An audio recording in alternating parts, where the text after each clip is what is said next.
Hello दोस्तों, मैं शिवानी गुप्ता। स्वागत है आपके अपने YouTube चैनल दक्ष स्टडी सेंटर में। दोस्तों तो आज के बाल विकास के क्लास में दोस्तों बहुत ही महत्वपूर्ण प्रश्न आपके सामने लाया गया है, जो कि आपके एग्जाम में दोस्तों 30 नंबर का पक्का है कि आएगा।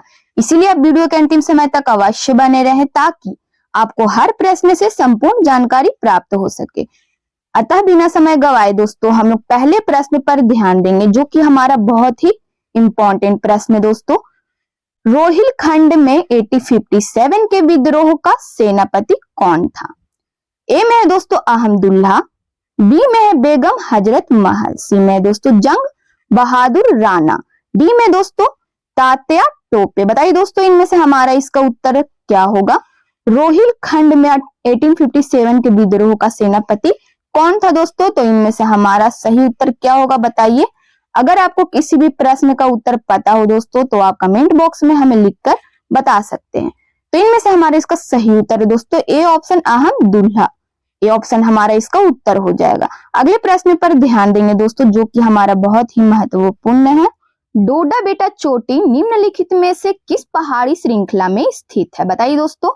ए में है ऑप्शन दे दिया है आपका अन्नामलाई, बी में है महेंद्रगिरी, सी में दोस्तों नीलगिरी, डी में है सेवा राइस। बताइए दोस्तों इनमें से हमारा इसका उत्तर क्या होगा? डोडा बेटा चोटी निम्नलिखित में से किस पहाड़ी श्रृंखला में स्थित है?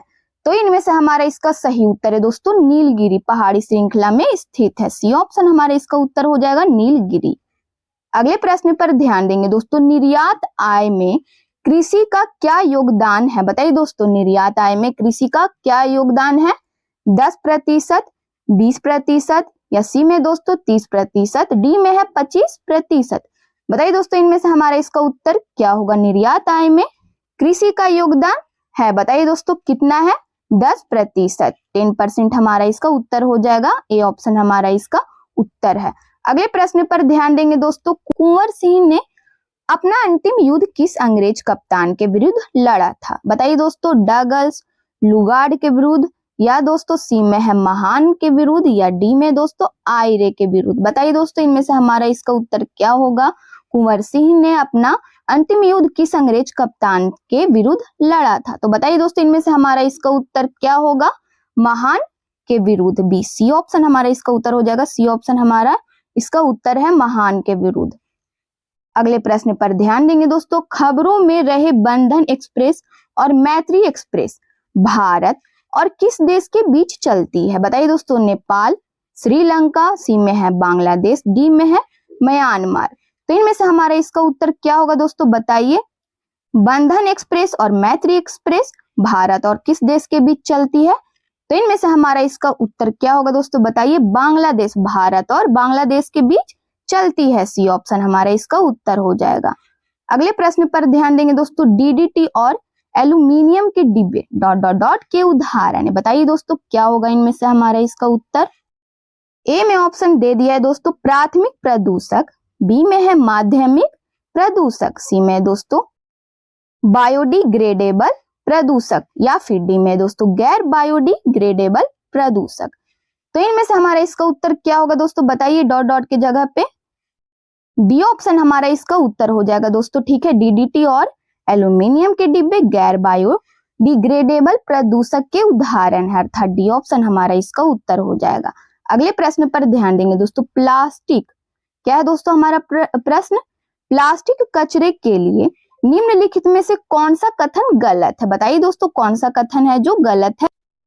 ए में है दोस्तों इसका उपयोग खाद बनाने के लिए किया जाता है, या फिर बी में दोस्तों यह अधिक समय तक रहता है, सी में है जलने पर जहरीले धुएं का उत्पादन होता है, या फिर दोस्तों डी में है उपयुक्त सभी।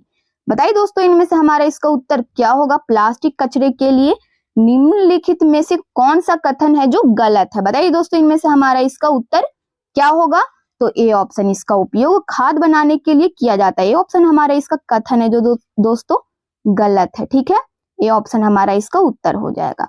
अगले प्रश्न पर ध्यान देंगे दोस्तों, वनों की कटाई का सबसे बड़ा चालक है। बताइए दोस्तों वनों की कटाई किसके वजह से होता है? कृषि, जंगल की आग के वजह से, या फिर दोस्तों ज्वालामुखी गतिविधियां के कारण, या फिर दोस्तों डी में है मृदा अपरदन। बताइए दोस्तों बहुत ही आसान प्रश्न है दोस्तों।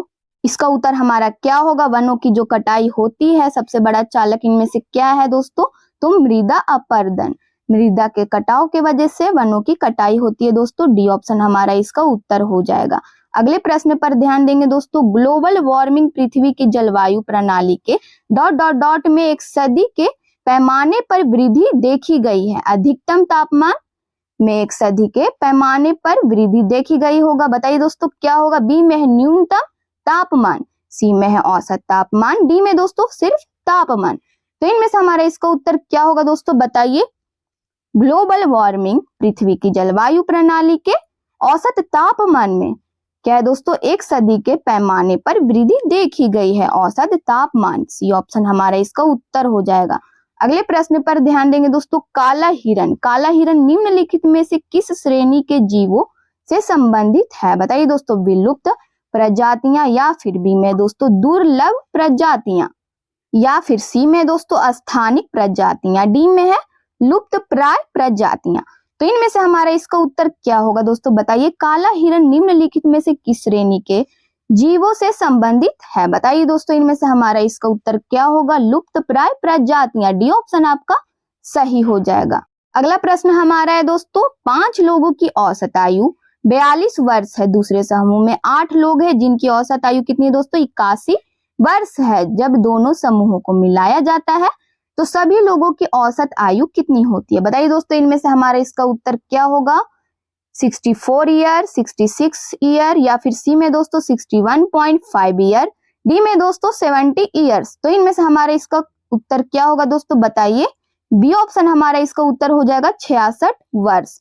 बी ऑप्शन हमारा इसका उत्तर हो जाएगा दोस्तों 66 ईयर्स। अगले प्रश्न पर ध्यान देंगे दोस्तों। 0.09 और 0.007 का गुणनफल है। बताइए दोस्तों इनमें से क्या है? तो इनमें से हमारा इसका उत्तर क्या होगा दोस्तों? बताइए। 9 बटा कितना है? 100 इंटू कितना हो जाएगा दोस्तों? 7/1000। तो इन दोनों में से हम लोग गुना करेंगे दोस्तों। तो बताइए इनमें से हमारा इसका सही उत्तर क्या हो जाएगा? ए, बी, सी या फिर डी? तो इसका सॉल्यूशन अगर हम लोग करते हैं दोस्तों तो इनमें से हमारा इसका सही ऑप्शन है दोस्तों, सही उत्तर है ए ऑप्शन 0.00063। ए ऑप्शन हमारा इसका उत्तर हो जाएगा। अगले प्रश्न पर ध्यान देंगे दोस्तों। वह शब्द चुने जो बाकी से अलग है। जो बाकी से क्या है दोस्तों? अलग है। टोपी, पगड़ी, हेलमेट या फिर डी में दोस्तों आवरण। तो बताइए दोस्तों इनमें से हमारा इसका उत्तर क्या होगा? बाकी से अलग कौन है दोस्तों? बताइए। आवरण। डी ऑप्शन हमारा इसका उत्तर हो जाएगा आवरण। अगले प्रश्न पर ध्यान देंगे दोस्तों। निम्नलिखित में संश्लेषण मीन सिंथेसिस का उदाहरण है। निबंध लिखना, भाषण देना या प्रमेय सिद्ध करना दोस्तों, या फिर डी में है चित्र रंगना। तो इनमें से हमारा इसका उत्तर क्या होगा दोस्तों? बताइए। निम्नलिखित में से संश्लेषण मीन्स सिंथेसिस का उदाहरण कौन है? बताइए दोस्तों। तो इनमें से हमारा इसका उत्तर हो जाएगा प्रमेय सिद्ध करना। सी ऑप्शन हमारा इसका उत्तर हो जाएगा। अगला प्रश्न हमारा है दोस्तों। व्यक्तित्व स्थायी समायोजन मीन्स एडजस्टमेंट है। पर्यावरण के साथ, जीवन के साथ, प्रकृति के साथ या फिर दोस्तों ये सभी। तो इनमें से हमारा इसका उत्तर क्या होगा दोस्तों? बताइए। व्यक्तित्व स्थायी समायोजन है। बताइए। पर्यावरण के साथ भी, जीवन के साथ भी, प्रकृति के साथ भी, अर्थात डी ऑप्शन हमारा इसका उत्तर हो जाएगा दोस्तों ये सभी। अगले प्रश्न पर ध्यान देंगे दोस्तों जो कि बहुत ही महत्वपूर्ण है। सिद्धांत के रूप में रचनावाद क्या होगा दोस्तों? हमारा इनमें से ए में दे दिया है दुनिया के बारे में अपना दृष्टिकोण निर्मित करने में शिक्षार्थी की भूमिका, या फिर बी में दोस्तों सूचनाओं को याद करने और पुनः स्मरण द्वारा जांच करने पर बल देता, या फिर दोस्तों सी में है सिद्धांत के रूप में रचनावाद शिक्षक की प्रभुत्वशाली भूमिका पर बल देता है, या फिर दोस्तों डी में है हमारा अनुकरण की भूमिका पर केंद्रित है। तो इनमें से हमारा इसका उत्तर क्या होगा दोस्तों? बताइए। सिद्धांत के रूप में रचनावाद दुनिया के बारे में अपना दृष्टिकोण निर्मित करने में शिक्षार्थी की भूमिका है। ए ऑप्शन हमारा इसका उत्तर हो जाएगा। ठीक है दोस्तों। अगले प्रश्न पर ध्यान देंगे। विद्यालय क्षेत्र में रचनात्मक निर्धारकों मीन्स फॉर्मेटिव असेसमेंट को जानने के लिए इनमें से कौन सा उपागम नहीं है? बताइए दोस्तों। वार्तालाप कौशल, बी में है दोस्तों बहुविकल्पीय प्रश्न, सी में है परियोजना कार्य। डी में दोस्तों मौखिक प्रश्न। तो इनमें से हमारा इसका उत्तर क्या होगा दोस्तों, बताइए। बी ऑप्शन बहुविकल्पीय प्रश्न, बी ऑप्शन इसका उत्तर हो जाएगा। ठीक है, अगले प्रश्न पर ध्यान देंगे दोस्तों। आपकी कक्षा के कुछ छात्र अति मेधावी हैं। मेधावी मीन्स होता क्या दोस्तों, बहुत तेज पढ़ाई में, या फिर कह सकते हैं बहुत बुद्धिमान। आप उन्हें किस तरह यहाँ पे होगा, पढ़ाएंगे। क्या होगा दोस्तों हमारा यहाँ पे, पढ़ाएंगे। तो आपकी कक्षा के कुछ छात्र अति मेधावी हैं, आप उन्हें किस तरह पढ़ाएंगे, बताइए दोस्तों। इसका उत्तर इनमें से क्या होगा। अगर आप किसी भी प्रकार का दोस्तों शिक्षक बनना चाहते हैं तो ये प्रश्न का उत्तर आपको आना चाहिए। तो इनमें से हमारा ऑप्शन दे दिया है दोस्तों। ए में है हमारा कक्षा के साथ, या फिर बी में है दोस्तों उच्च कक्षा के साथ, सी में है समृद्धिकरण कार्यक्रमों के द्वारा, या फिर डी में दोस्तों जब वे चाहें। आपकी कक्षा के एक कुछ छात्र क्या है दोस्तों, अति मेधावी है, आप उन्हें किस तरह पढ़ाएंगे। किस तरह पढ़ाएंगे दोस्तों, तो समृद्धिकरण कार्यक्रमों के द्वारा। सी ऑप्शन हमारा इसका उत्तर हो जाएगा।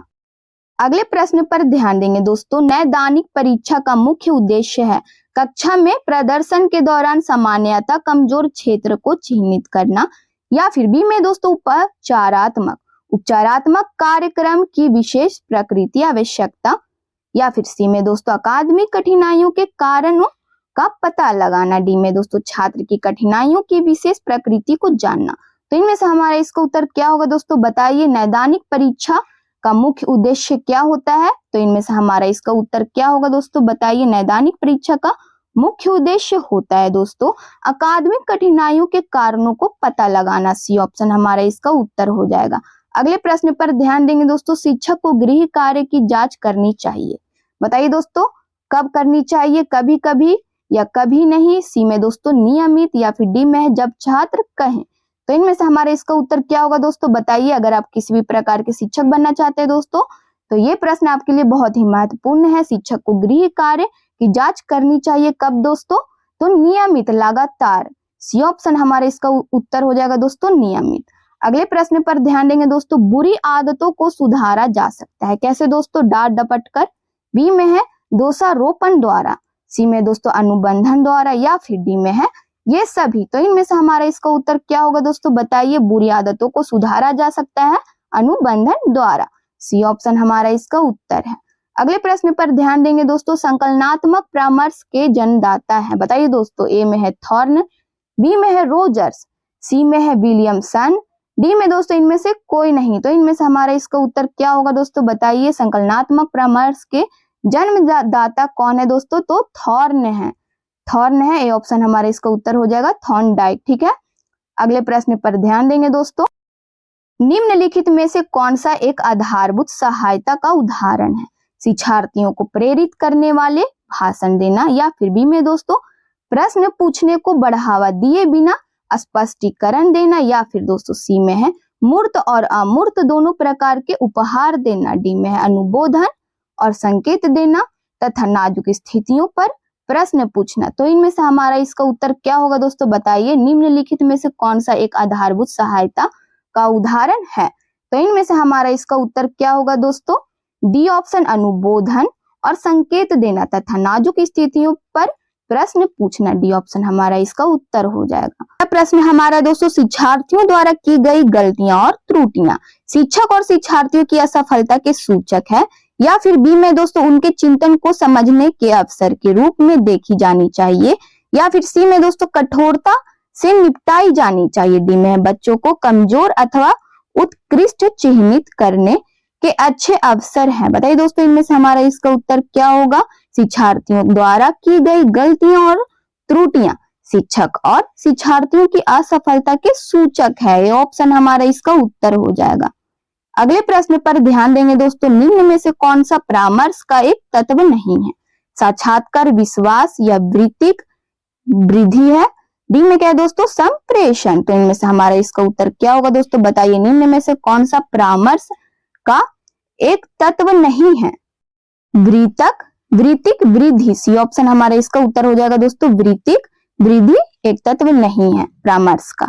अगले प्रश्न पर ध्यान देंगे दोस्तों। एक प्रारंभिक कक्ष एक बच्ची अपने साथ जो अनुभव लाती है, क्या है दोस्तों हमारा प्रश्न। एक प्रारंभिक कक्ष में एक बच्ची जो है दोस्तों अपने साथ जो अनुभव लाती है उन्हें अस्वीकार करना चाहिए, या फिर दोस्तों बी में उसकी उपेक्षा करनी चाहिए, सी में है उन पर ध्यान नहीं देना चाहिए, या फिर डी में है उन्हें शामिल कर उनका संचय करना चाहिए। बताइए दोस्तों इनमें से हमारा इसका उत्तर क्या होगा। एक प्रारंभिक कक्षा कक्ष में एक बच्ची अपने साथ जो अनुभव लाती है उन्हें शामिल कर उनका संचय करना चाहिए। डी ऑप्शन हमारा दोस्तों इसका उत्तर हो जाएगा। तो दोस्तों ये आज का हमारा बाल विकास का लास्ट प्रश्न था।